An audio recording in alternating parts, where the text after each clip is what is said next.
बघा चौकोन आणि चौकोनाची रचना. चारही बाजूने बंदिस्त असणाऱ्या आकृतीला आपण काय म्हणत असतो? चौकोन. व्याख्या काय लक्षात ठेवायची? चारही बाजूने बंदिस्त असणाऱ्या आकृतीला आपण काय म्हणतो? चौकोन म्हणतो. लक्षात आलं आहे का? चारही बाजूने बंदिस्त आहे ना? बर, तर आपण इथे पाहतोय ह्या चौकोनाची नावे आपल्याला 8 पद्धतीने लिहिता येतात. नावे किती पद्धतीने लिहिता येतात? 8 पद्धतीने लिहिता येतात. लक्षात आलं? मग याच्यासाठी एक सोपी ट्रिक्स मी तुम्हाला सांगितली होती. असं नाव घेत घेत घेत जायचं आणि त्या ठिकाणी कुठे थांबायचंय? आता इथे येऊन थांबायचं. म्हणजे ए बी सी डी. आलं लक्षात? A B C D. त्याच्यानंतर बी सी डी ए झालं. त्याच्यानंतर सी डी ए बी आलं लक्षात. त्याच्यानंतर डी ए बी सी आलं लक्षात. पण घेत असताना नाव अगदी क्रमाने घ्यायचंय. असं नाव घेतलेलं चालणार नाही. कसं?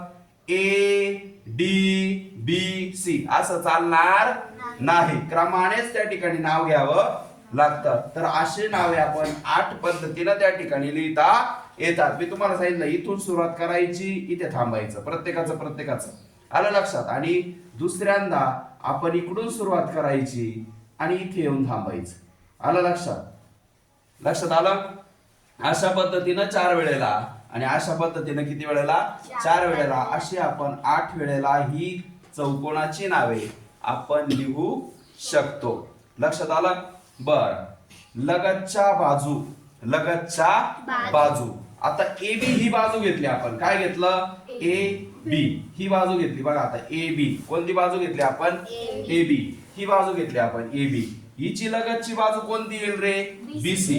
हिची लगतची बाजू कोणती येईल? बीसी. म्हणजे कोण तयार झाला? पहा, त्रिकोण नाही, चौकोन नाही, कोण तयार झाला? हा इथून असा काय तयार झालाय?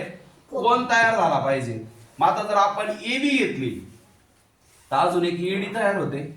ही ए बी जर घेतली तर अजून काय तयार होते? एडी तयार होते. मग लक्षात काय ठेवायचंय? कोण तयार झाला पाहिजे त्यालाच काय म्हणतो आपण? लगतच्या बाजू. मग अशा किती असतात? 2 2 2 2 अशा एकूण किती जोड्या तयार होतात? मग 4 जोड्या तयार होतात. जर आपण बघितलं सीडी ची जर लगतची बाजू बघितली तर सीबी येईल. आलं लक्षात? सीडी आणि सीबी. जर आपण डी ची बघितली डीए आणि डीसी. आलं लक्षात? डीए आणि डीसी. आलं लक्षात? त्याला एडी म्हटलं जाईल. ओके, कळतंय? तर अशा किती जोड्या तयार होतात? 4 जोड्या तयार होतात. सम्मुख बाजू म्हणजे समोरासमोरील बाजू. एबी ची समोरासमोरील बाजू कोणती येईल? डीसी. एबी ची समोरासमोरील बाजू कोणती येईल? डीसी. आणि एडी ची समोरासमोरील बाजू कोणती येईल? बीसी. मग याची जर समोरासमोरील बाजू ही असेल तर याची समोरासमोरील बाजू कोणती येईल? ही येईल. आणि ही जर समोरासमोरील बाजू असेल तर ही कोणती येईल? याची समोरासमोरील बाजू. ह्या दोघांची कोणती येईल? ही येईल. लक्षात आलं? ह्या दोघांची ही, ह्या दोघांची ही. कळालं? मग अशा किती जोड्या तयार होतात? सम्मुख बाजूच्या 2 जोड्या तयार होतात. त्यानंतर आपण पाहतोय लगतचे कोण. काय पाहतोय आपण? लगतचे कोण.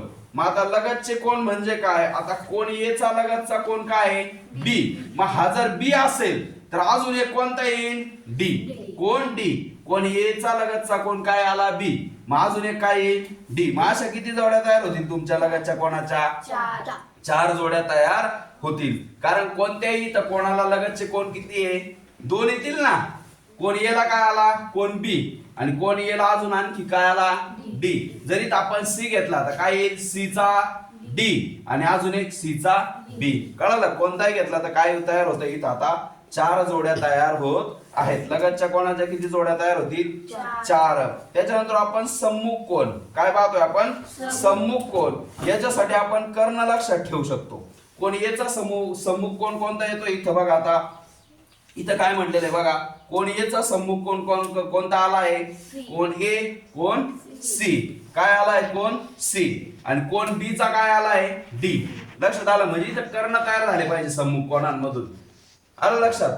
त्याला काय म्हणायचं आपण? सम्मुख कोण. त्याच्यानंतर आपण पाहतोय की या सम्मुख कोणाच्या जोड्या किती तयार झाल्या? 2.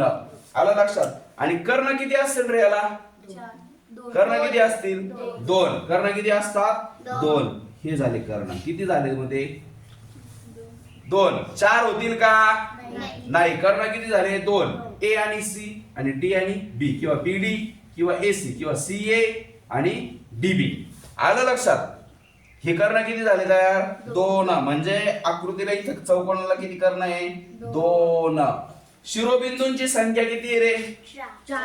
4 शिरोबिंदू आहे. शिरोबिंदूंची संख्या किती आहे? 4. ए बी सी डी हे 4 काय आहेत? शिरोबिंदू. हे 4 काय आहेत? शिरोबिंदू. मी तुम्हाला सांगितलेलं आहे का ह्या आकृतीमध्ये जे आतील कोण आहेत सर्व यांची बेरीज किती असते? 360 अंश. जर आपण घेतलं कोणत्याही चौकोनाच्या किंवा जे काही चौकोन आहे त्याच्या आकृतीच्या आतील बाजूंची म्हणजे जे काही कोण असेल त्यांची बेरीज किती येणार तुमची? 360 अंश येईल. किती येईल तुमची? 360. आतील बाजूंची किती येईल? 360 अंश. आता त्यांचं म्हणणं आहे या बाह्य कोणाच्या जर ज्या बाजू आहे त्या जर अशा वाढवत नेल्या, त्या काय केल्या? अशा वाढवत नेल्या ह्या बाजू, तर बाह्य कोणांच्या मापाची बेरीज सुद्धा किती असेल? किती असेल? 360. बाह्य कोणाच्या मापाची बेरीज किती असेल? 360. आणि आंतर कोणांच्या मापाची बेरीज पण किती असेल तुमच्या? 360. लक्षात आलं? नक्की कळालं? बरं.